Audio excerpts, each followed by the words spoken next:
break down this game without having obviously watched the film. How would you assess this game?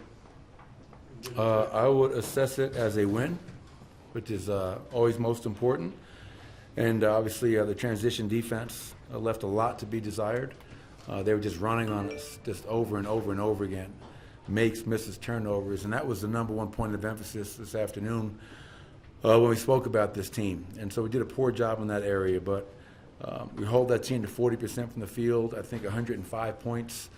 And I know on paper, they had all those guys out. We're supposed to blow this team out. Doesn't always work that way. We didn't shoot the ball great tonight, but we had great fourth quarter defense. 20 points allowed on 27% from the field, which are incredible numbers. So we'll take the win. A lot we can clean up, and we'll get ready for the Clippers. How does Wembanyama uniquely change the game? With his unique length and shot blocking ability. He's the future of the NBA. I mean, we're watching the ascension of the next great player in the NBA. And, for him to go out there, 23 points, 15 rebounds, 9 blocks, 8 assists, there's not a lot that young man cannot do. So, and he's in the right organization with the right coach to help him get better and learn. And yeah, he's a hell of a talent. What kind of stings out to you about the ways that Nikola kind of tries to solve that wingspan, whether it's changing the arc on some of his hook shots or getting a little more space or even using the rim to sort of protect against the shot blocking sometimes? What does he do that sort of makes him capable of handling that type of athleticism? Well, he uses his shot fakes well. He uses his body well. And anytime you play against a shot blocker, you have to go into their chest. You got to collapse them. You got to go right through their chest, up through their chin sometimes. And then he can also use his jump hook and kind of protect his shot. And Nikola's got just outstanding touch around the rim. But he had 9 blocks tonight, and for 9 blocks, he also changed a lot of shots down there too. And that's why he's probably Rookie of the Year and one of the finalists for Defensive Player of the Year, because he leads the NBA in blocks per game. What does it say about Aaron Gordon's toughness? First of all, to have to guard Wemby for a lot of that, and you holding your breath when he went down the way he did.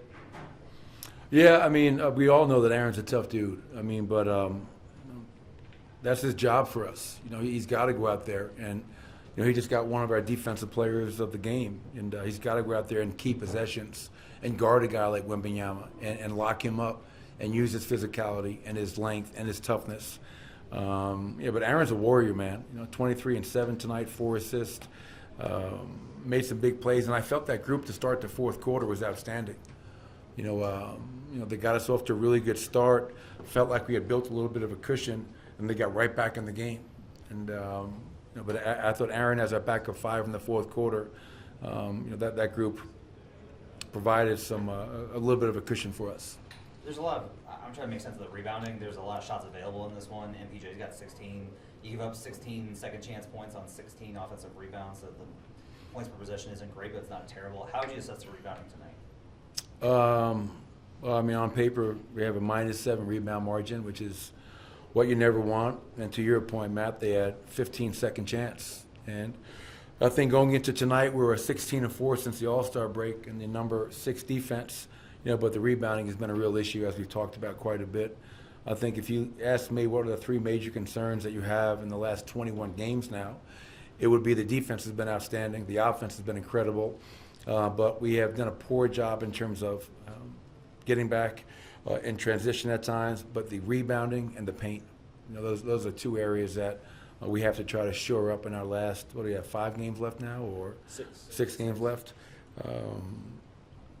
But yeah, Wemby had 5 offensive boards, and Trey Jones had 3. And I can recall vividly possessions where I told our guys, we're shooting the ball and we're ball watching, and they're running. And then when we get in the half court, they're shooting the ball and we're ball watching, and they're crashing. The moral of that story is don't ball watch. Get back, find a body, and you can't give a team, on 40% from the field is really good defense, 29 from the three-point line, but 15 second chance opportunities way too many. Coach, one of the shots that Wemby changed that might have worked out for the better for you guys was Christian going underneath the rim and then kicking that back out to MPJ. Just was it say about maybe your confidence in Christian going forward, running some point for you guys with that unit, and then just being in that situation and Mike hitting that shot? Well, yeah, big play. Obviously, it seems like you expect Michael Porter to make every shot, and obviously he didn't have the greatest shooting night. But sometimes it's not about what you shot; it's when you make the shot. And Michael's three was a game winner, game changer. And CB obviously last couple of games, and we did this earlier in the year. He's been our backup point guard, and getting him in for Reggie. Then Reggie comes back in with that second unit, and I think CB's just been incredible across the board. He's not a point guard, but he's doing a really solid job for us. And then being aggressive. I mean, they had a great block. I think Collins got him one time, but him playing downhill, attacking, and then now reading, to your point. Oh, they collapsed on me. They got shot blockers. That means somebody's open. And then that's drive and kick basketball. And that's a great opportunity to get, paint threes, and that was a big one. One more?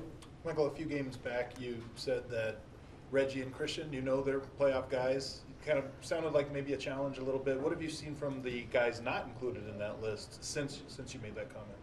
You took it as a challenge? I took it as a challenge. I don't know if that's how I you was meant it. challenging you. How about Challenging looked? you. I don't know. I haven't seen you lately. So where you been? No, listen, man. Like a lot of it's going to come down to who we're playing. To be honest, if we're playing a team that's really big, we'll probably have to play a bigger lineup and some other guys. Obviously, trying to get Zeke Naji back healthy. He's been out for a little while now. We know that we can go with Aaron as a backup five. Reggie, as you mentioned, Christian, as you mentioned, and I think Peyton Watson's done a really good job as of late. And tonight, obviously, 3 of 6 from the field, 6 rebounds, 2 blocks.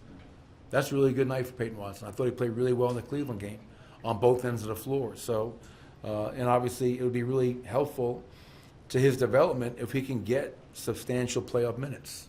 Because you can't replicate that anywhere.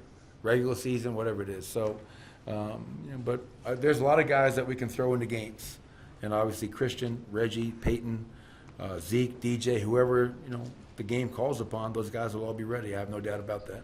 Thank you, Coach. Thanks, everybody. Give the call on A&D.